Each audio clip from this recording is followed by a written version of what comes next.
Hey everyone, thanks for joining. This is Ben with Curate. We are on navigating COVID for event professionals. We have our team here, our panel of people all across different industries. Thank you for joining. We are really excited. Obviously, if you're on here, you found out how to register. If people aren't able to register, your friends say, hey, where is that at? Let me know. They can still go to the link and they can get the recorded. The version that you get, though, is the live interactive version. So Q&A is super big, super excited about that. Go ahead in the chat, go ahead and chat us, see where everyone's coming from. So I'm out of St. Louis, Missouri. Some of our team is from everybody else. Everywhere else, we have some people in Bulgaria on our team, some people in St. Louis, but we want to see where you're from. So we have Modesto, Betty in Modesto. We have Oregon. We have a couple people, got San Diego, Toronto, got some Canada in here. That's great. Hollywood, Florida, Wyoming, Denver. Everybody is hopping on. Perfect. Love that. So we have people from all over the states on here too. We'll go ahead and introduce our panelists too. We have one more panelist joining. Roy's going to be joining as well. And then we're going to be chatting with all of them. Just have some different questions that have already come in from our awesome attendees that have decided to join today. So thank you all for joining. We are recording this. We're coming on later as well. So with that being said, let's go ahead and do an introduction. If we want to go around the room, I have some little thumbnails on my side, so I'll just introduce all my panelists as they talk, and everyone else we'll just mute on the back end so we don't have any background noise. But I'll start with you, Jennifer. Go ahead and tell everyone who you are, what you do, and why you're here. Okay, well, thank you. Glad to be here. My name's Jennifer Perna. I own a business called Fulton Market Consulting in Chicago. I've known the folks from Curate for at least a year and a half now, I think. So thank you for inviting me to be on this webinar. What do? I work with hospitality companies all over the country, helping them grow their businesses. Mainly focused with catering companies. That's been my client base for the last 3 years, but I do work with floral design companies and people all over. And I've been pretty busy the last 3 weeks, helping people obviously with these dialogues about what's been happening. But, you know, I've been busy the last 3 years, mainly helping people grow their businesses. So thank you for asking me to be here. Yeah, definitely, Jennifer. Jody, go ahead and give your introduction. I know you're in St. Louis too, so. Yeah, we're like right down the street pretty much from Ben. My name is Jody. I own, excuse me, An Affair to Remember. The best way to describe us is we're like a florist, a decorator, and a rental company all in one. So we do all in-house flowers. We also provide rentals and the whole sort of setup and tear down. We've been using Curate when it was Stem Counter, when it was on Kickstarter. So we have been a longtime user of Curate, and thanks for having us. Awesome. Great. And CeCe Todd, I know we were on live yesterday with Facebook and Instagram, but we're at Facebook, but go ahead and give your introduction to the people. All right, what's up, guys? I am CeCe with CeCe Designs and Events out of Birmingham, Alabama, and I am a special floral and event designer. We focus heavily on the luxury market, but I say I do all the things. I go wherever the blooms take me. And yes, it sounds like a conundrum, but there is luxury in Alabama. I know that just blows everybody's mind, but it's crazy. These people got money down here. But I do travel all over the United States speaking and educating. I have a platform called Live with CeCe on Facebook, and I do a lot of free education over there. That's really kind of been my passion during this, because I'm not one of those people that can sit still. And then I also have an ongoing paid group called CeCe School, where I teach in there also. So I'm just all the things. I'm just, you know, I do everything. People ask me, I'm like, yeah, if it's legal, I'm there. I love it. Well, thanks for joining. Thank you all three of you for joining. I know Roy Porter is on the panel too, so we're hoping he jumps on in a little bit, but we're going to go ahead and move forward to get started. As you are coming on, put where you're from on the right-hand side in the chat and make sure you have some representation there. We want to make sure we see who all's here. But also, if you have questions, there's a Q&A portion within the Zoom meeting, so make sure you go in there and ask a question. You can kind of respond in chat too, but for us to see the questions the best, we'll make sure that they are within the question and answer. I saw Bentonville, Arkansas. I'm from Bentonville, Arkansas too. So I was at Rogers, Arkansas. In fact, 2 people on this webinar are from there. So anyway, so we'll jump right in. I think the biggest thing right now is obviously we've been in kind of a lockdown, quarantine, stay at home. Things have changed drastically over the last 2 or 3 weeks. Wanted to chat with everybody. I know with Curate, it's a little bit different. Now we're all working from home remotely. Our office is closed. We're talking to florists and cater companies, rental companies every day that are just in very different types of their businesses. But from a changing standpoint, obviously we kind of got a current state a couple of weeks ago with, hey, how's everyone doing right now from different panelists that we had on? How have things changed in the last 3 weeks? And what learnings are you and your peers having during this time? Jennifer, I know you talked to a lot of different people with your role. What have you seen the biggest shift since like 3 weeks ago versus now? And what are you learning and what are your people learning during this time? Well, that's a big question. Okay, so I'm an honest person, aren't I? Okay, so you know, I did a webinar last week, and 3 weeks ago, and this is what I actually said in the webinar last week, and I think it was an aha statement to a lot of people. I actually equated, if I say what happened last week, I equated the last 3 weeks with stages of grief and death, which sounds really crazy.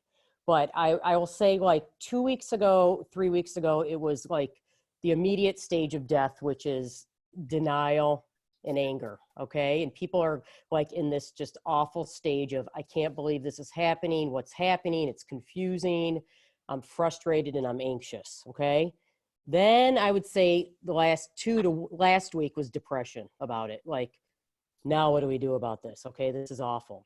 And then what I'll say the last week to this week has been more the upswing. I've seen like the positiveness moving forward. It's like acceptance. This is happening. We got to deal with this. We're a business. We're resilient. We're in the hospitality industry. We need to move forward and just fight this now and figure out and make some plans to move forward on this, which is what I love.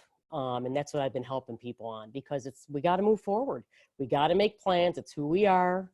And we got to focus. And part of what I've been doing and the message I've been relaying to people, and I want people to, you know, this is not a plug here, but I want you to go on my website, fultonmarketconsulting.com, and it's market, not marketing, because I put my last 2 blogs have actually been steps for people to work on. It's, you know, I actually called it May 15th now is the new year, because I want people to look at this and say, okay, let's pretend this is now our January 1st.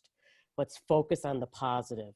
Let's focus on what we can be doing in this time to work on some things from a sales perspective, from a company perspective, a business perspective, to move forward.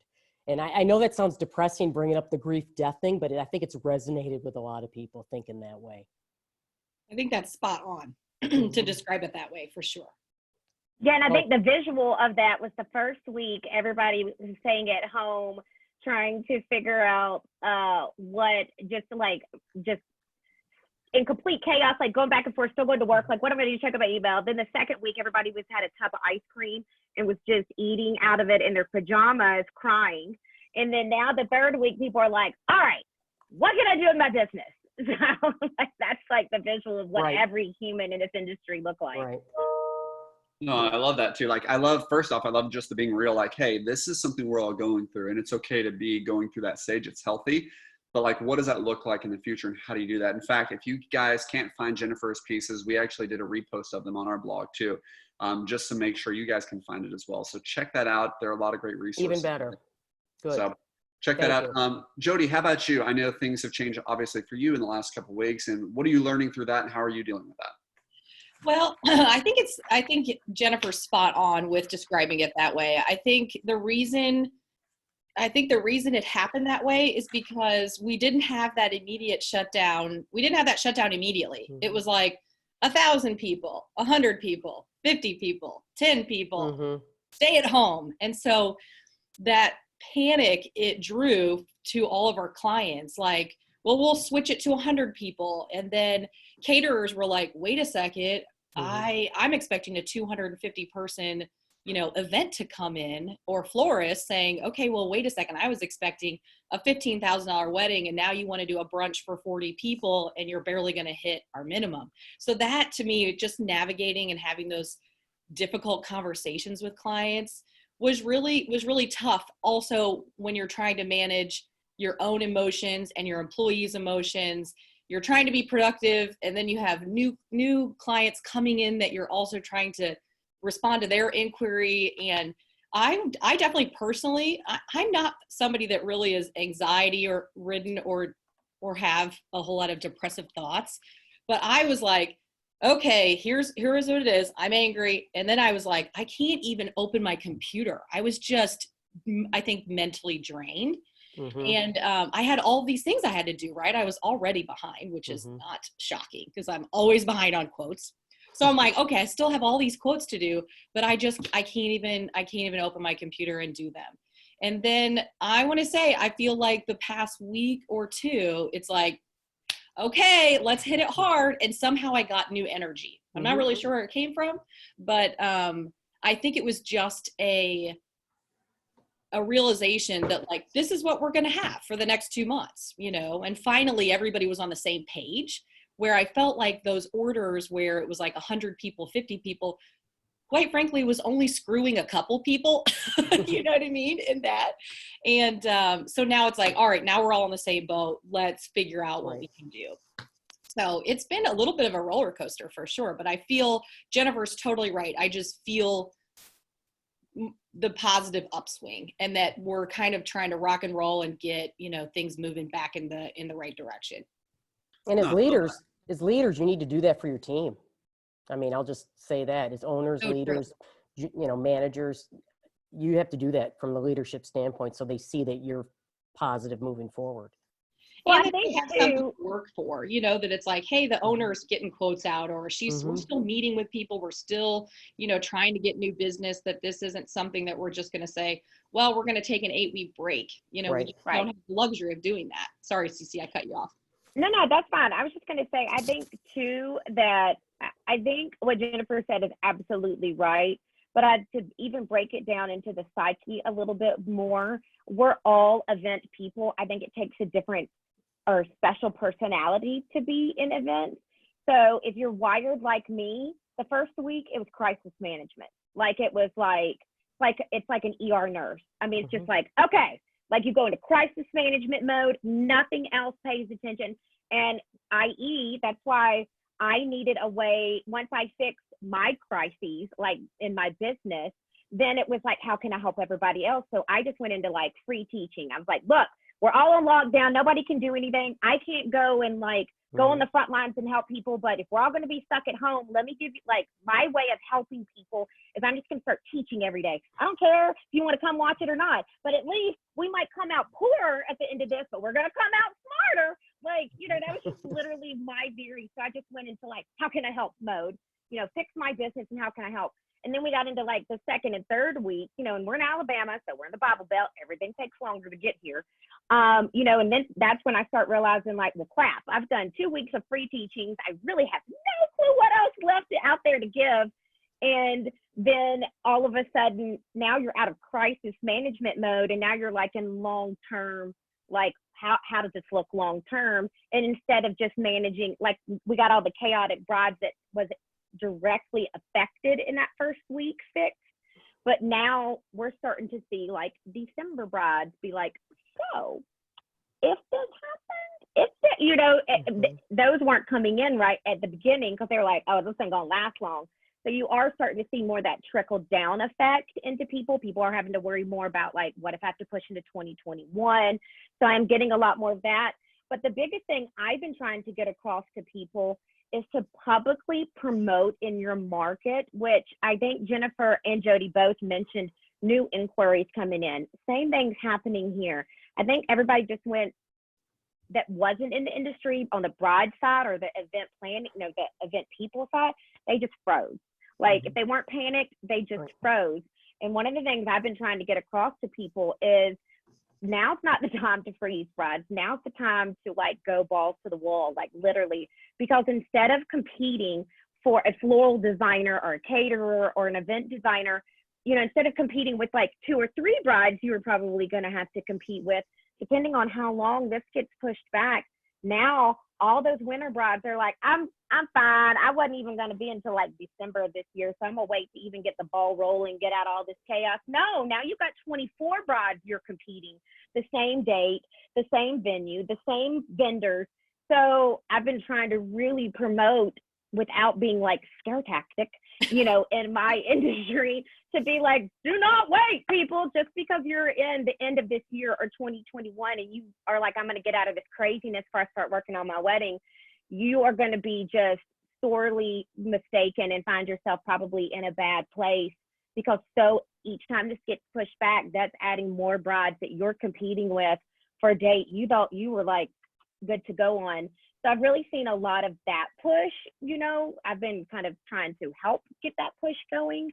And then also I do feel like the biggest change is a lot of people are trying to get back to normal. I mean, I, for one, sick of hearing about COVID-19, and my husband's a social media marketing person for me and a ton of wedding industry people. And a lot of people have been asking, like, is it okay to post? Is it okay to not talk about COVID? Is it? Mm-hmm. And he's like, yes, give these people inspiration, give them, something beautiful to look at. I mean, you can't just be numb to, what's going on and be like, so next week, what are you going to be? You still have to like keep it in context with what's going on, and there should be a new norm. But I am starting to see slowly social media start to pick back up in just the fact that people are starting to really promote flowers again and catering. And what is your event going to look like when we come out of this?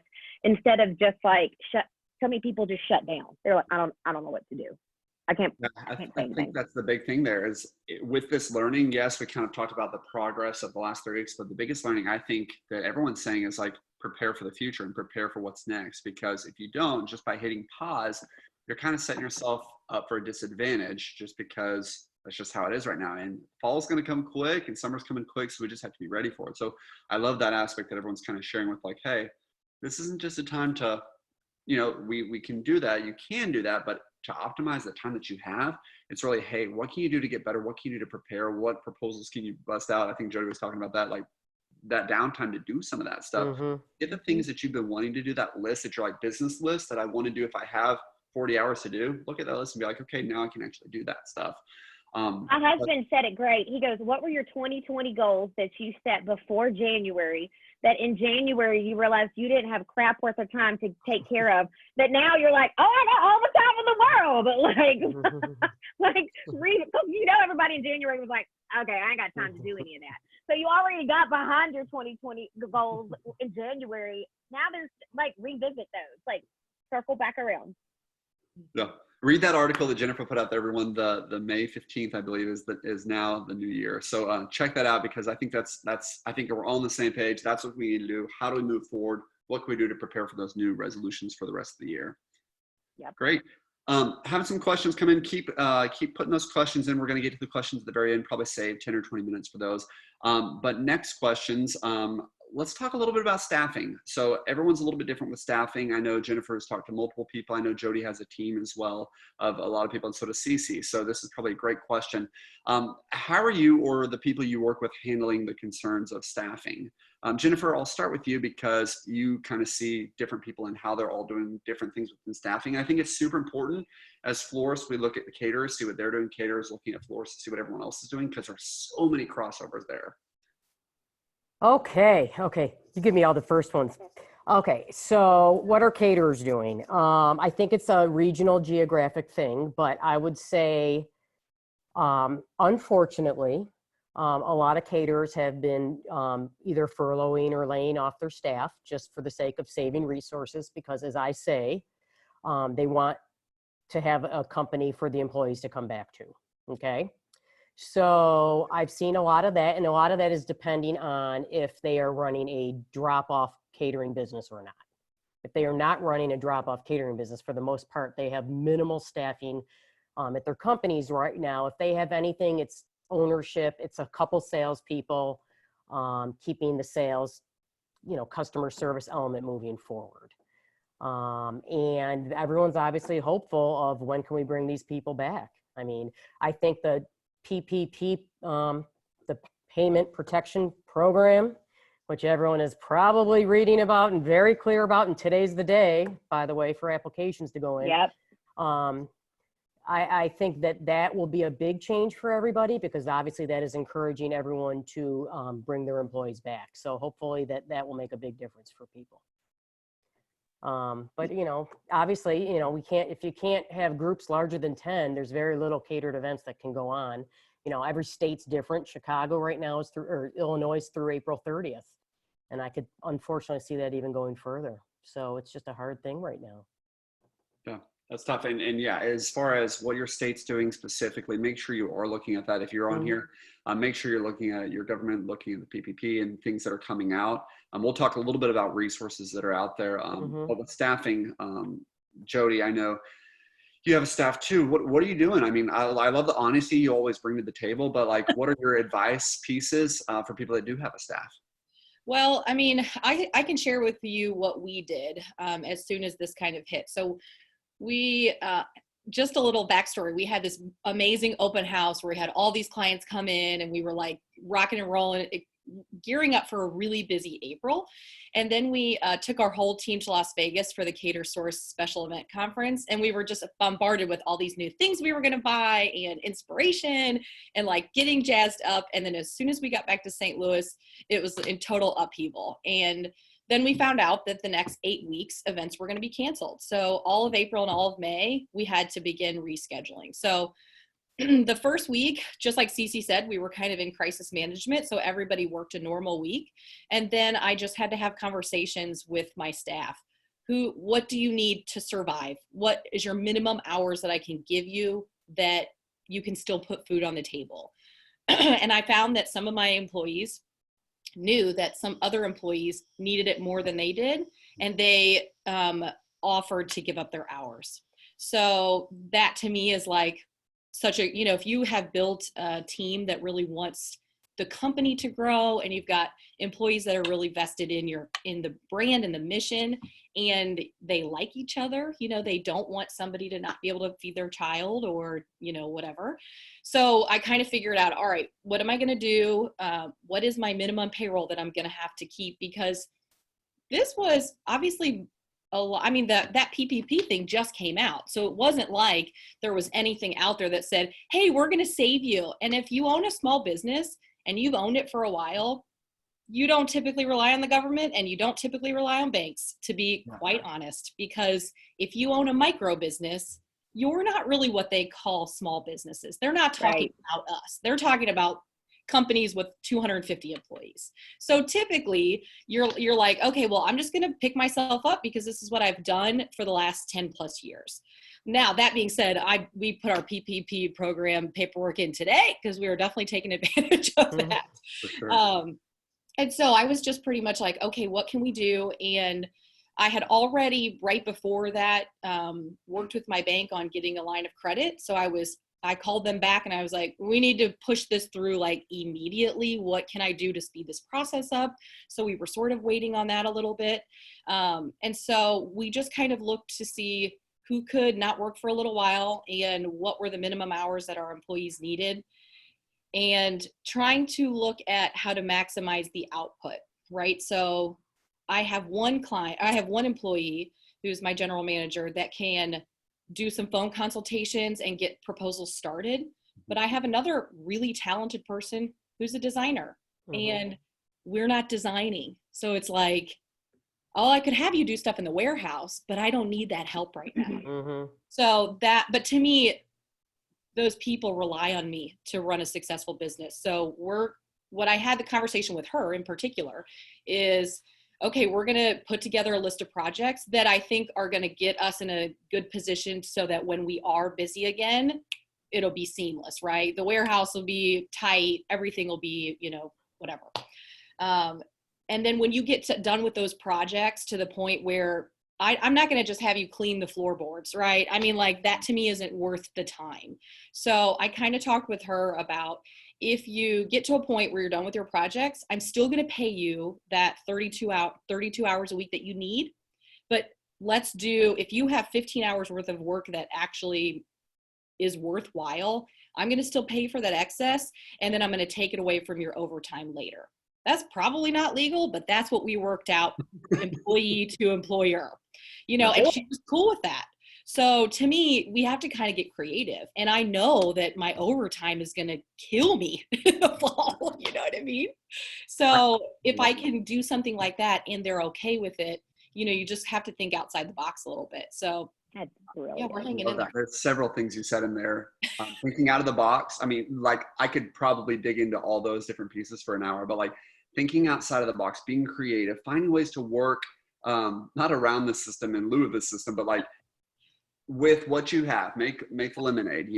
I think that's really important. I love what you said too, about the very beginning when you started answering the question about different people just getting around saying, hey, what do I need versus what does this person need? And I think what you have built as a company, Jody, for the last several years comes to see the result now today. And I think that's so important that as business owners, we look at not what can we do today to fix tomorrow, but what can we do today and for the next week or two to impact 3 years down the road. And had you not had that kind of culture and that leadership over the last several years, the results that you needed today may not have been there. So I love the long-term benefits of, just what you did for your company. And I mean, yeah, I could dig into so many things that what you said, but I love that aspect. I mean, this is not, we won't go into it too much, but I know this is kind of not the second time necessarily, but like another time that you've had to go through some stuff, because this is why you started your business. You've told your story before about when the stock market crashed, when things were rough and how you did this, Yeah. Not only are you scrappy, but you've learned things over the last several years that have probably equipped you. I mean, is there anything from what you learned back in the day that you've enabled today to help with the crisis that you go through as a business from what you learned as a crisis back then? This is like a side question, so sorry for the. No, I think to CeCe's point earlier, we are naturally an industry of problem solvers, right? It's like no matter what it is, if a client wants something that's never been done before, or if whatever it is, or if you're on site and a tornado comes through and you got to shift your plan. So we are naturally, I think, people that don't wallow in things. We get we sort of put our blinders on and we get the job done. It's just, I think, the natural part of what everybody does here. And go cry in a closet 3 days later, quietly. Yeah. And so I think for me, I've always approached my business from maximizing resources. So that to me is number one. What can somebody else do that takes away what I have been doing so I can focus on bigger things?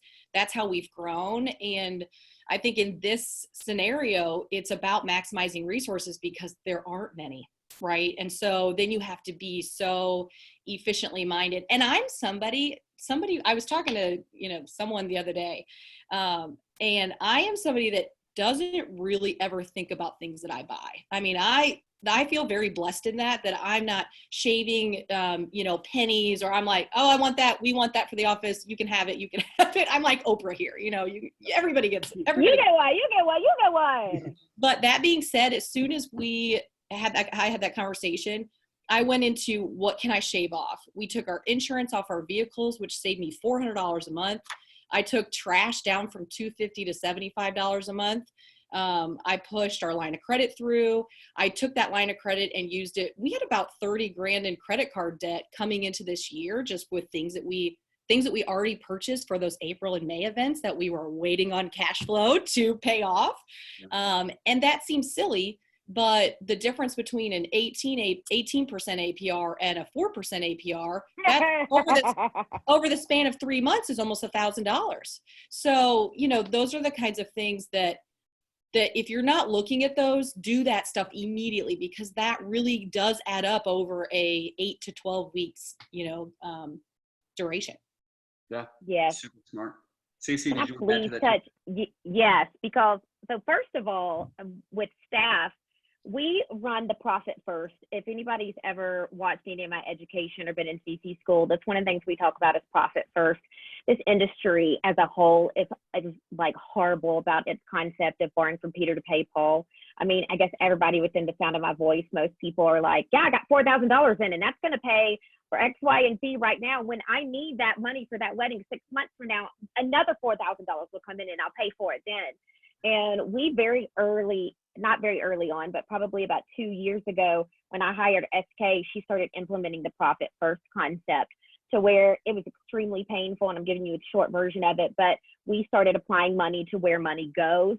And that allowed us to be very diligent with our money. And we have, it's amazing. And so now, like, when money comes in, it gets stored for that wedding, and money gets pulled out to go in the business, and then money gets pulled out to go into savings. And we came into COVID-19 lockdown with probably about a month and a half saved up. We try to have 3 months saved up. So we had some money in residual, like, waiting, because you're supposed to have it for crisis when you're running your money right. Let me tell you, I don't do this in my personal life, but this is how we set up our business after reading Profit First. So we came into it in kind of a good spot. So all I had to do was say, how much, like, what do we have? How much time do we have before we're going to deplete that with everything we need to pay? And what we did is the same thing Jody said, is now is the time to go through and cut your trash bag. That was the first thing we did, was ut our trash bag. You can put anything Why in is your dumpster. trash so expensive? I don't know, but you ain't putting anything in your dumpster. So get that crap cut off. If you're on budget billing, go revert back to like regular payment, because if you're not going into your office or something like that, you don't need to have budget billing. If you ain't ever cut your lights on, if you have a cooler, a cool bot, cut it off. Cut your alarm system off. I mean, we just went through all the things that like we could get rid of for right now to save money, because all my people are on salary. So I have full-time employees. I have 3 full-time employees, basically my husband, an assistant, and SK who runs my business. And then I have like a almost full-time person who like just does things around the office, cleans and stuff like that. And then the rest of my people are freelance. So I still had to have enough salary to like pay them. Now, the hardest part for me has been that I have $35,000 sitting in reserved accounts for weddings coming up. So in my mind, I'm like, we got money. And SK's like, no, we don't. Don't even put it. It's not there. Because you can get in the problem of, if I get desperate and start spending that, I'm going to be screwed come when they're weddings. So you have to be diligent if you're running that type of finances in your company to not touch that money and be part of the payroll protection, do that, the PPP or the IELD, whatever that one is. And you've got to figure out which one's best for your company, because you can't do both. FYI, we had my accountant come talk to live with CeCe the other day, or CeCe School, because those are going to be the people that are best know about, like, there's so many out there. Everybody's talking about those too. But guys, there's like 100 different things you can do, and multiple ones that you can apply for. Just those 2 or 2 that you can apply for, like and get both. But like Google and Facebook, and I think the Knot's coming out with something. Like, there's all these different ones that are going to be coming out that are going to help industry people, and you can apply for all of them. And so so what I did was figured out how much time we kind of had with the money that we had. But then also I talked to my employees, and same thing happened with us, Jody. Like, I've got really amazing people. And, one of my girls hasn't lived here that long, so she couldn't apply for unemployment, because we talked about, like, should I just lay y'all off and let you get unemployment and then come back? But since she hasn't been in the state 6 months, she wasn't going to be able to do that.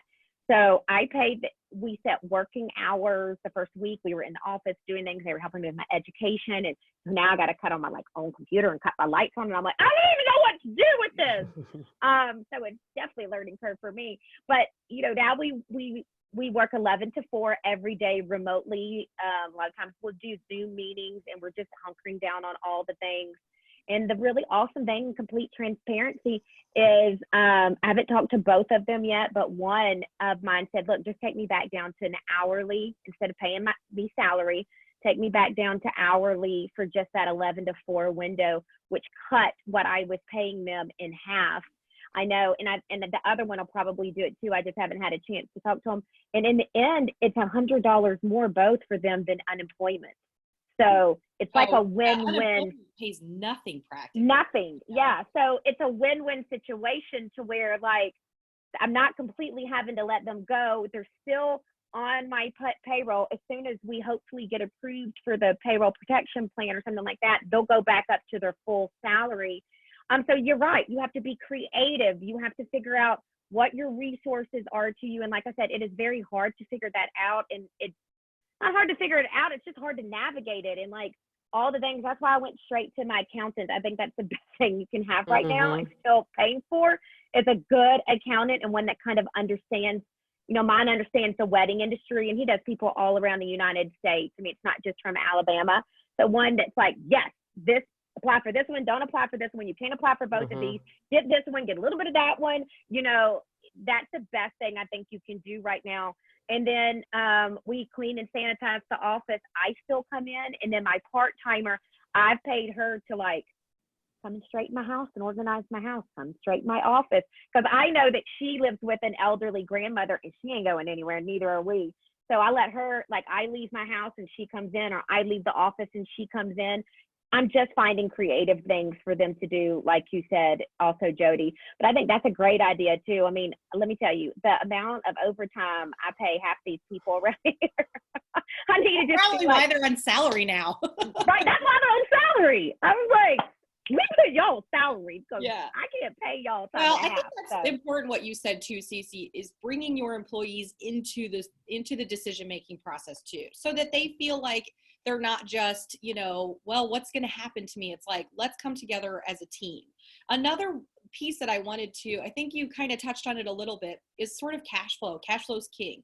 What we're doing for all of those April and May clients that postponed is that we took their balance and split it in half. And so the half of the remaining balance is due on their original wedding date. And then the other half is going to be due on their new date, because we have some clients that are postponing for 2021. So those have it. April 18th is like our first big weekend. So we'll see how they all feel about that once they get their bill. But, right. That way at least we're getting some kind of cash flow from those events that we already booked. And can I just, Ben, we're just going to run this meeting for you, boo. Okay. You just sit back and enjoy, have a drink. We got this. All right. Thanks for having me. No, but that does really good segue into my biggest platform I have been on lately. And Ben might have been headed there, but I just want to go ahead and get it out of the way while everybody's still like got perky ears. Okay. My dad is a lawyer. He has been a lawyer. He wrote so many of the law books nationally and in Alabama. All right. The best and first business advice he gave me, because he knew I was a bleeding heart, and nothing has come in more clutch now than this piece of advice that he gave me in the beginning. And granted, every state is different, so check with your state laws, but this is pretty universal. One of the first things he told me is, he said, never break your contract. And I was like, okay, well, I'm gonna let them. He goes, no. Not them break your contract, you break your contract. He was like, a contract protects two parties. It is equally as important to protect you as it is to protect them. There's guidelines that go both ways. So, i.e., if your contract says non-refundable deposit, period, the moment that you say, oh, okay, it's COVID and I'm so sorry, and now I'm going to give you your deposit. But when things get back to normal, we're going to stop doing that because it's non-refundable. All you did was leave yourself legally open for every bride you had before that and every bride you have after that bound to that contract to be like, but you broke it for this one person, because in a judge's eyes, if anybody were to find that out, in a judge's eyes, you cannot quid pro quo who you break your contract for. Once you break your contract, it is null and void. You have opened yourself up. Now, a judge can come to you and be like, well, Susie said that she just wants it back because she doesn't like the fact that you wear pink all the time. And you'd be like, oh, I don't return my deposit. Well, in 2020, you did for COVID. Well, yeah, that was COVID. What does it matter? Like, you broke your contract for a reason. Now all reasons are valuable. All reasons are okay. So it is that so important for people to remember right now. Unless your contract says, I mean, and I just kind of went off in a group today, being very nice, but getting to my point. I was like, why do we have this stuff in our contracts if when it actually happens, we don't use it? Like, why put a force majeure in there which says act of God if you're just going to be like, well, now I'm act of what has happened, but you know what? Screw it. Everybody gets their money back. Like, why? Like, let's just be like, here's my contract. It says if you ask for money back, I'll give it back. Like, what? Like, why put it in there? Like, that's what's happening. It's a force majeure, act of God, and you know we're being called upon to hold to our contracts. So let's take away the emotional part of it. Of like, I tell people this, and it gets their attention. Is that broad more important than your family having food or a roof over your head? Do you love them more? Because that's what you're saying when you're destroying your business and breaking your own contract and making yourself legally open to all the implications that come from that because you feel sorry for them because they were getting married in COVID-19. You know what? Until Infinity decides that I don't have to pay the rest of my car payment, and until my bank tells me that they're forgiving the rest of my house payment, and until all the clothes I buy, they're like, it's just free. You know what? Nobody else is breaking their contract. I still have to pay for my child's private schooling, and I'm teaching her at home. That's so true though, right? Like my landlord still wants his money, Ameren still wants their money. I mean, yeah, for sure. And I love that you brought up contracts. The whole world decides to forgive all that. Get people's money back, people. Stop. He's passionate about contracts, everybody, ladies and gentlemen. But I think it's good. I think it's smart to care about contracts. I mean, Jennifer, we've talked a little bit about contracts, obviously. CeCe and Jody, Jennifer, with contracts with you, how are you seeing clients really work around the contract, the things that they've had out there and the exceptions they're making or not making because of their contracts? Well, I want everyone to talk to CeCe now that I've just heard that. I mean, you're right about all this, first of all. And I hope you're writing a blog or doing something about this because it should be blasted everywhere. If you haven't, do it. Okay. Caterers are doing like what Jody said. I mean, most people are pushing to 2021. They're pushing, where caterers are really worried is how everything's getting pushed to September through December. And then are they going to have the resources to produce every single event? Saturdays are gone September through December, right? So everyone's worried, hopefully weddings are going to now be Sunday, Thursdays, and Fridays. Let's hope, let's hope there's Tuesday weddings at the end of the year. You know what I mean? So that's what's happening because people are trying to find alternate dates. And the thing with caterers, as you all know, and Floral too, we're so dependent on venues. And it's not necessarily that the caterers have necessarily a say in what's happening. It's the venue contract that's getting discussed sometimes first because they got to get that nailed down first before it comes to the catering. So, I mean, most people are pushing the deposits. I'd love to see what CeCe's saying and happening. But I do think that we are an industry of nice. We are an industry of being hospitable. And people are just trying to salvage whatever they can and keep the business. And, CeCe, do you have anybody that's tried to cancel and get a refund, or have they all postponed? They've all postponed. And it's because I won't let them. That was kind of the second part. They're, this one analogy I use all the time. You don't go in the dentist and say, okay, so this is what I think you should do with my teeth today. I think you should take this one. And no, the dentist tells you how it's going to go. All right.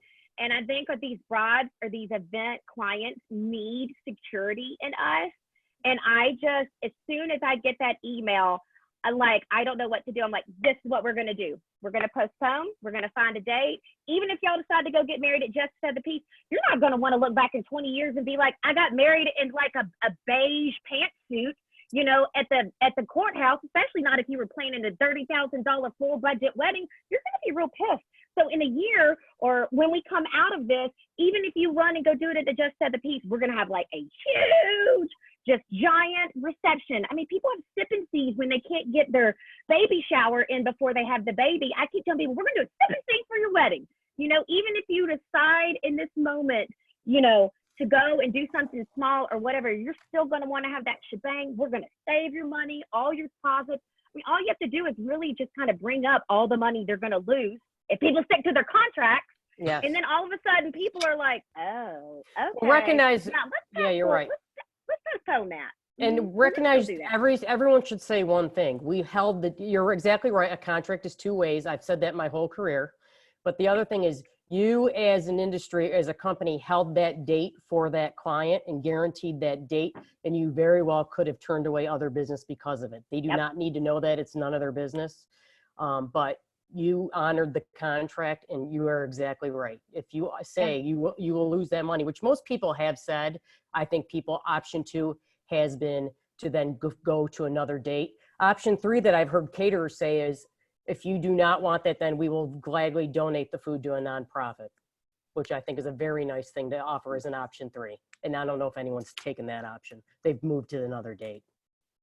Wait, what was your third option? That people have said, you know what, option 1 is you can cancel and we'll keep the deposit. Option 2 is find another date and we'll put the deposit to that date. Option 3 is we will donate the food to a charity, to our employees to have a meal. But, you know, we've already contracted these so that we can use that toward that if you like.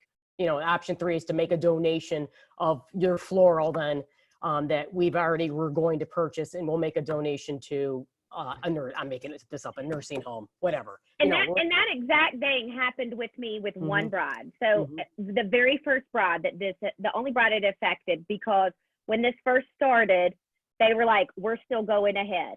And it was the week of their wedding, you know, that the governor said no more gatherings 25 or more.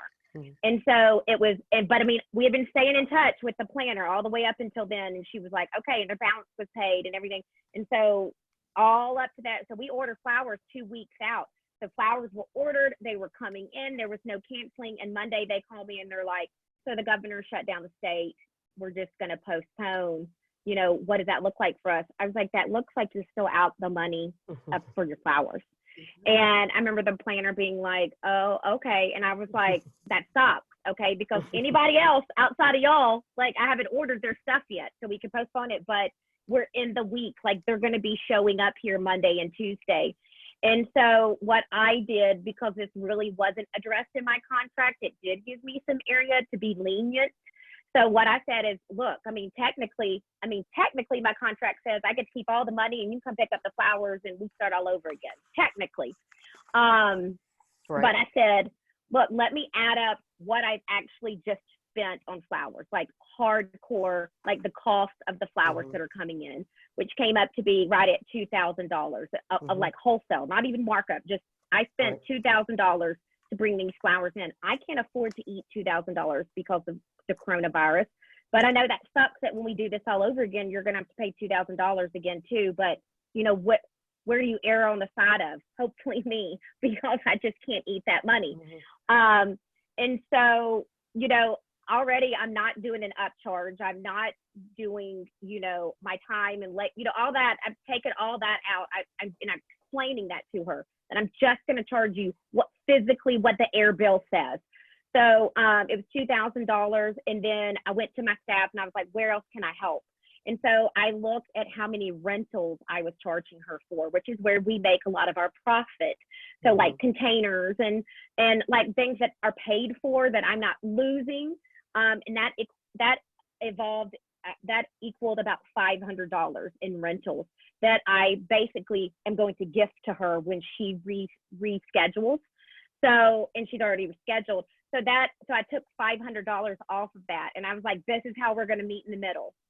Like when we reschedule, you can either cut back your wedding $1,500 or you're going to pay $1,500 different, because I gave you a $500 credit and I'm only charging you what I paid for it.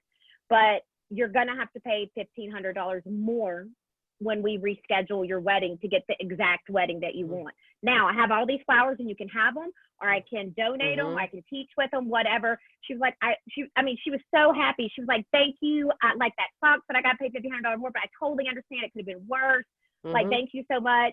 We'll figure it out. Thanks for working with us. Keep the flowers. I would just like some. And she came by and picked up a bunch of flowers. And that's what I used to teach with and donated and gave to people and just let people have, you know. And so it was literally a mixture of everything you just said, Jennifer. Like, we did all the things, you know. I still stood by my contract. I still didn't refund her any money. I kept the majority of the money that was owed. She's still going to have to pay that difference from reschedule, but I let her know I was working with her. I gave her, you know, I found where I could give her a break that wasn't causing me to go in the hole.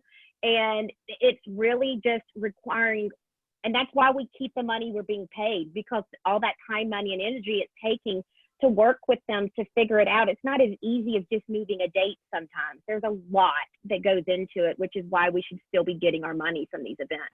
Part of what you said, CeCe, is what I've heard a few lawyers say, is that you need to show that you want to work with them, that it's not just like, no, there's no choice. You need to offer, hey, we can do this. We're offering to move the date without any penalties. Like, you need to show that you're trying to meet them halfway. I heard that was important. Very big. And even when you say, no, I don't give you your money back, you got to reschedule, that's still a choice. Like that's still, you're giving them the choice on whether they just lose the money or whether they reschedule. So right. I love that. And we are obviously running a little bit out of time, but I do love the conversation. So I was just like, yeah, these are all good points. In fact, you guys covered 2 questions that I had already. So I won't have to go into those. So that's great. I've had a couple questions, very specific questions. One for Jody about the PPP application process and one about force majeure for CeCe. If you guys have those questions, let's go ahead and take those into the Facebook group, because I think that they could be beneficial for multiple people. So we'll put the link in here too, but go to our COVID specific Facebook group, put those in there. We'll make sure all the panelists are invited if they're not in there already. Go ahead and ask those questions there because they are specific. And I want to make sure that we do give the appropriate amount of time and resources to talk about those. Yeah, and I have, as far as the PPP is concerned, I have all of the verbiage that came from my loan officer and the application and all of the documents. So I'm happy to post those in there for anybody. Can I ask Jody a question? Yeah, go ahead, Jennifer. Were you able to get on with your bank? For the PPP? Yeah. Were you able to get through on your bank? We just submitted today. Is that what you mean? Yeah. Mm-hmm. He's actually, my banker has been really great. He, for the past week, he's been emailing, and undisclosed his list. So I don't know how many clients he has, but he's been saying, hey, this is coming down the chute. This is what we think you're going to need. And he called me about 2 weeks ago and just said, hang tight, because I think what's coming down the chute is better for your situation, because from what I'm told, the difference between PPP and the EIDLD or whatever it is. EIDL. We have a pretty high payroll and rent. So we know we're going to burn through 30 grand in 2.5 months. Whereas if you're somebody that maybe works out of your home and doesn't have a big operating cost, that other program might be better, because I think you can get cash faster and you can use it for more things. You get 10,000 straight out the gate. Right. And I think you've got like 30 years to pay it off, but the percentage is higher, right? The interest is, it's still 4%, which is nothing. But I was just wondering if you were able to get on your bank's website today, if you were able to access it. I know it's pretty difficult. That's what I was wondering. No, he just said that they were going to be knee deep in stuff today, and I think he's going to email us when we have to sign the documents or something.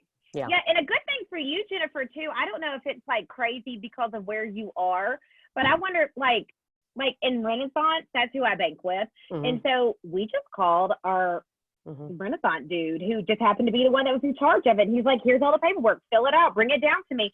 So like a lot of these banks are national.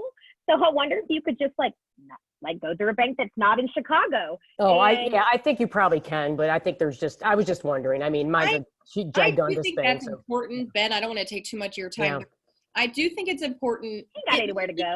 It may be a little bit delayed now, right? But you need to apply for money when you don't need it. I mean, that to me is very important. And if this situation has taught you and has scared you and you're not really sure what to do, apply for that line of credit when you are riding high, when you are absolutely business. And so, because now I feel like that was divinely planned, because I only did that a couple weeks ago. And now I have this person that's looking out for me. I can call him, I can text him, and there is a real benefit to having a local person that you can just pick up the phone and call. Yep. On that local person too, this is a question that has been, I've seen it before, and then I saw it again on chat right now. But when it comes to people canceling, so obviously if people are paying on credit card, they've gone through something, you have the money, but obviously just with where we are today, people can refuse payment to like 90 days or something like that, or sometimes 6 months on a credit card payment. So someone said they own a floral event company in Phoenix, and they had a client who submitted a chargeback yesterday for the full amount of the wedding contract. They canceled the but they requested it canceled for the full event, basically, and the bank is now disputing it. What advice do you have for disputed payments through the bank? Obviously, having a contact at the bank always helps, but has anyone dealt with this? Obviously, a contract, sending it in for the conversation. Thoughts around that? Anyone? Have your attorney call your bank and be like, here's her contract, so you damn well better not refund that chargeback. Well, I had a colleague who was kind of running into a little bit of a similar situation. They postponed the wedding to a new date, and he had already paid $8,000. Like, he had a $1,000 deposit, paid another $8,000, and he wanted his money back. And I was confused. I'm like, you're still doing the wedding. It's a payment. It's not a deposit. It's not anything. So I think they're working on some kind of thing of putting that money in escrow so that neither of them can use it. But that is a real sticky situation because he's this lawyer out in Beverly Hills who's basically just trying to bully her. So I think she was trying to get all of her ducks in a row to say, okay, this is my contract. I'm doing everything right. She had a lawyer look over it. And so I think she's getting some professional help involved with that, because that situation, when somebody disputes a charge, can take weeks to do. So I would try to call a lawyer or your bank like immediately. Yeah, I would definitely call my bank immediately and be like, look, this is what my contract says. Don't, like, if y'all want to refund the money, that's on y'all. Don't plan on taking it out of my account because this is what my contract says. And granted, they're the middleman, but I would just warn them, like, I'll send you a copy for your legal to look over. I can have my attorney contact y'all and what level, but let me just go ahead and warn you that this is not, like, I know my contract sounds, so I would highly advise. And if I had to guess, the banks would be like, I ain't touching that with a 10-foot pole. So no one wants that liability for sure. Okay, that's great. A question in here, what modifications have you had to make to deal with the unpredictability of things getting better? Obviously, we're all hoping for this to get better sooner than later. But what kind of modifications are you doing with your clients and things right now, dealing with the unknown, or how are you navigating through some of this unknown? I will tell you firsthand, I am working for deposits. I am quoting everybody like it's 2001. I'm like, you have a $2,000 budget, I'll take it. You got $1,500, I'll take it. Like, you don't have bring to. the minimum. We're like, whatever, you've got money, bring it here, I'll take it. You want flowers? I've got them to give. Yep. Yeah, I mean, I'm sure that come those days, I'm going to be like, God, what was I thinking? What did I do? At this point, I am taking everything that comes our way. And, we are just trying to get as many deposits as we absolutely can. So, oh, sorry. That colleague I just talked about says, I'm on the chat. I can speak to that. So, anyway, so, to me, it's like, if it's coming through, I'm doing it. And our community has, since this started, has really been, just been together on this. And so a lot of people have said, hey, I'm happy to help a florist. If you triple book yourself in September, I'll help process flowers for free. And so I think we're all going to rely on each other a little bit. And so you start building those relationships if you don't already have them, because I have no qualms about asking my other florist friends, my, venue friends, people I've helped out to say, can you just come in and process? Because I can't afford to pay, triple overtime in September for money that, I wouldn't have paid anyway. So that, to me, I'm just like, we'll take it and we will just work our little bones dry this fall. And I'm going to add to that. And actually, Jennifer brought this up when she was talking about what is the face of this going to look like when people start booking. We could very well have Wednesday, Thursday, Friday, Saturday, Sunday, Monday weddings. All right. So what I think, we're all being smart, and we're all here to give you advice on how to be smart. I think the unpopular consensus too, but you need to think about, is that you are going to have to charge more, because you're gonna have, like, if that's what the face of our industry is gonna look like, who's gonna eat that overtime? If you're not adding the money into those events to cover your overtime, because think about it, when you sent out that quote for that December wedding, it was for at labor that you thought was going to be at regular price. Now you might be paying time and a half because you worked 12 weddings, in a row, or 12 days in a row, and your staff is in overtime now. If you're a floral designer, as much as I like to bank that flowers aren't going up, the face of the industry is saying that flowers are going to go up. So, I have a quote out, are they booked at this price? and I promised them this look, but now it's going to be an elevated cost. So I don't necessarily have like the answer for that, but we have got to start figuring out that now, or all this work that we're doing right now to self-preserve when we get into open season and everything starts running and we're losing money like there's no tomorrow because we're still having to run events at the cost of what we charged them before COVID, but everything else is costing more after COVID. We're going to be screwed. And so I think that's why a lot of people are charging, like, I've heard a lot of people say that if they're rescheduling into 2021, just because my prices go up every year anyways, if you're rescheduling into 2021, they have to have it in their contract that there could be an elevated fee, you know, for cost of goods or due to like whatever it says. I haven't heard, but sometimes there, you know, is a recharge of like, hey, you've moved it once, you've moved it twice, the third time that there's a moving fee. Any place that you can start to find, I know this just sounds horrible, but start to find places to get money, little ways to add to their contracts, because the one thing I can tell you is that what is costing us, you know, $25,000 for flowers right now is not going to be $25,000. You know, we're going to be hard pressed to get it all done and still make any kind of profit on it after this. So whether it comes from labor, whether it comes from, you know, loss of employees, whether it comes from whatever, you know, it's just going to be, we've got to figure out a way to create some kind of financial buffer into rescheduling these clients. I also, too, CeCe, to that point, is I'm going to continue my cost savings strategies for at least the next year. You know, I'm just going to just look at every little thing to say, okay, can I shave this, this, and this there? Just to be a little bit more mindful of that, because it's going to take, nobody is really talking about the loss of revenue that people are, you know, yeah, we have the PPP program. It's going to help with employees and that kind of stuff, but nobody's reimbursing you for loss of revenue. And caterers especially, for the first time, I was like, thank God most of my business is weddings, because most of those people postponed. Corporate events, I mean, they were like, nope, see ya, we're canceling. So, wow. You know, I mean, I think Can I cut in on something? Yeah. Something I've been talking, just moving forward conversation, something I've been talking to my clients about in the last week is I really want them to start looking at, let's say it's June 1st, start looking at your numbers and start projecting where your numbers are going to be now June through December 31st. Okay. And something in this, without being gloom and doom here, I don't think anyone, to what Jody just said, is going to come back and be obviously the same company that they were in February, but obviously no one is going to be the same revenue number they thought they were going to be at the beginning of the year. And something that everyone really needs to start thinking about, and if there's anything that this has done to us, it's been a big slap in the face of looking at our businesses more smartly.